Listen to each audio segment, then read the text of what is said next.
Hello, and welcome to another of my sim battle videos for Honkai Impact 3.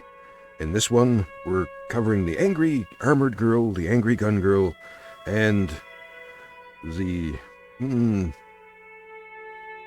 silly robot, I suppose. That'll be the name we'll go with. Silly robot.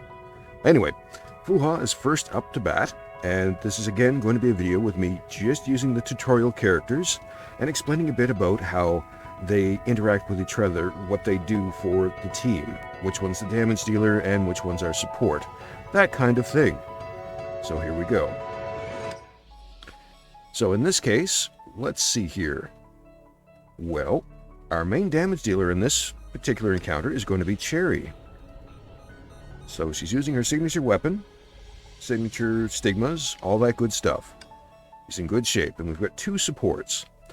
This support just has to be on the team. They don't even have to be on the field to provide their benefit. They increase your damage output through a shield that they give to the entire team.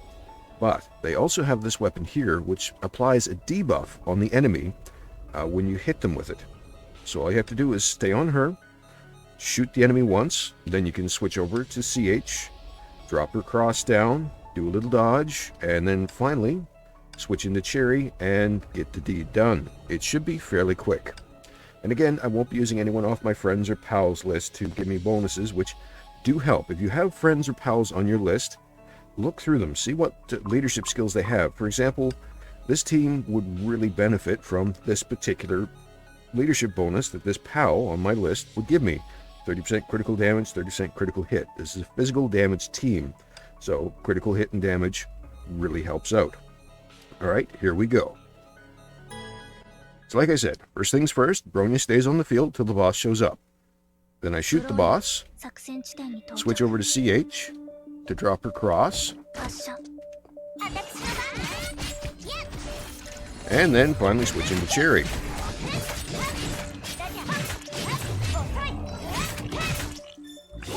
Now Cherry's in her super mode, and unfortunately for Fu Hua, her shield is gone. So that's going to be the end of her. Didn't even have enough time for her shield recharge. Let's see, 19 seconds. Not a perfect time, but definitely more than good enough. So 14,373. For these encounters, your goal should be 13,500 for each one. It's going to give you a little more than what you actually need, but aiming for that will usually give you the 40,000 plus points at the end, once you've done all three encounters. So, that one's complete. We don't need to run it again. Now on to the angry girl with the guns, Kallen. Alright, so, this is a similar team setup to the last time. However, we've got this character on the team instead of CH. This is Starlet. Starlet's big thing is, if you can build up enough energy off field for her, she can drop her ultimate without actually coming onto the field. You stick to whoever your main character is. Well,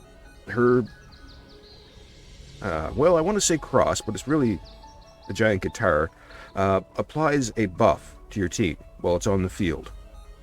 So you can have her drop that, then you could switch to Bronya right away. Don't even bother trying to do QTE. Just drop the cross when the boss shows up, switch to Bronya, shoot the boss, and then switch to the main damage dealer. In this case, it's a version of Durandal. Bright Knight. Bright Knight is a horrendous damage dealer. They're a mech type, they do physical damage, so yeah, there's not a whole lot to explain with her. You just wail on the enemy until they fall down dead. Much like I was doing with Cherry, and again, not using any of the pals, so here we go.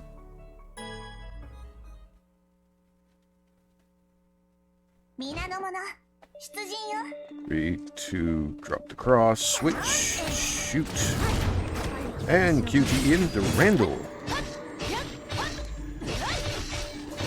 Now Durandal has a lovely little benefit of, if the enemy is doing something you don't want them to, you can stab them with her spear. Now Starlet has another bonus. As you saw there, I just called her in without switching characters. what she does, she drops a damage on the ground, which also acts like a temporary buff. So, I'm lancing her this time, just to help knock the armor off extra quick. And switching to the ultimate. Now this fight takes a while. This particular boss is annoying, but not because she's difficult or super powerful, it's because she's very, very tough. You really have to wail on her pretty hard to take her down.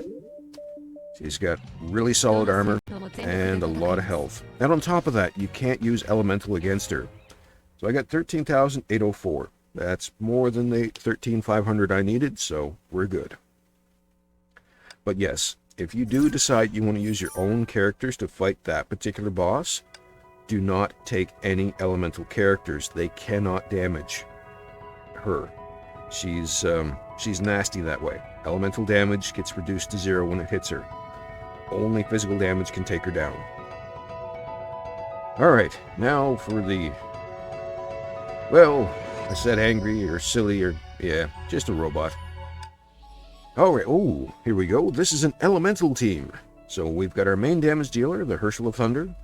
We've got Azir Fu Hua for a damage buff. And we've got Rosemary Rita to apply a debuff to the enemy. So we've got a buff for our character, a debuff for the enemy. A lot of buffs won't stack, especially if they're applying the same kind of a bonus. Something that increases your damage won't stack with something else that increases damage unless they specifically say they will.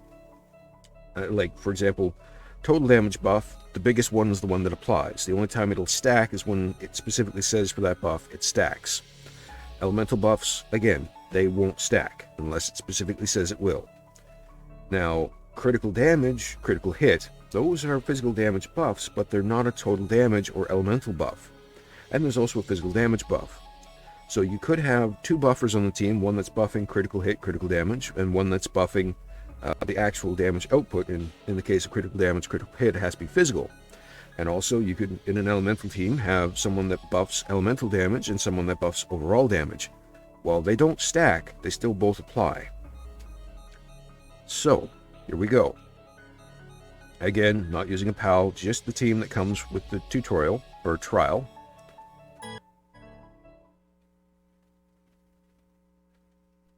So in this case, I'm going to quickly switch over to Azir and build up her buff.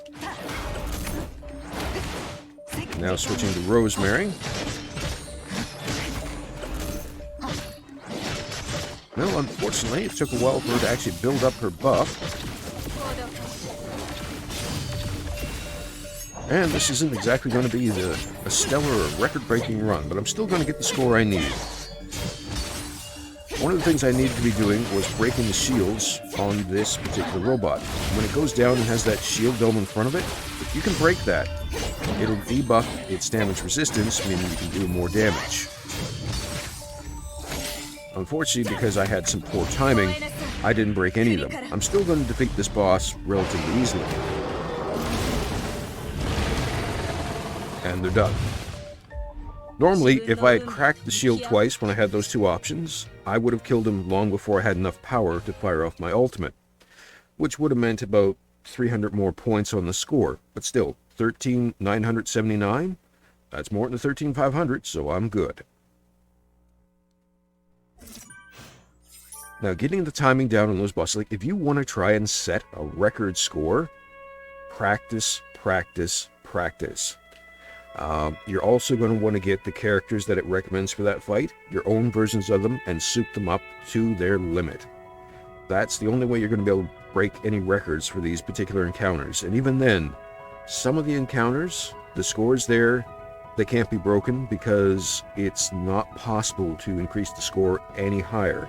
They got it in perfect time, all the combos were perfect, and yeah, they did the swaps exactly pinpoint precise, like we're talking microsecond efficiency.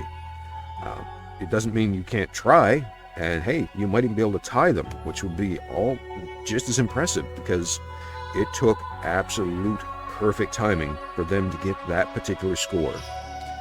Anyway, that's all three bosses. They've all been defeated. I get all my goodies, so we're all good. Thank you very much for watching. I hope you enjoyed the video. Please hit that like and subscribe button, and I'll catch you next time.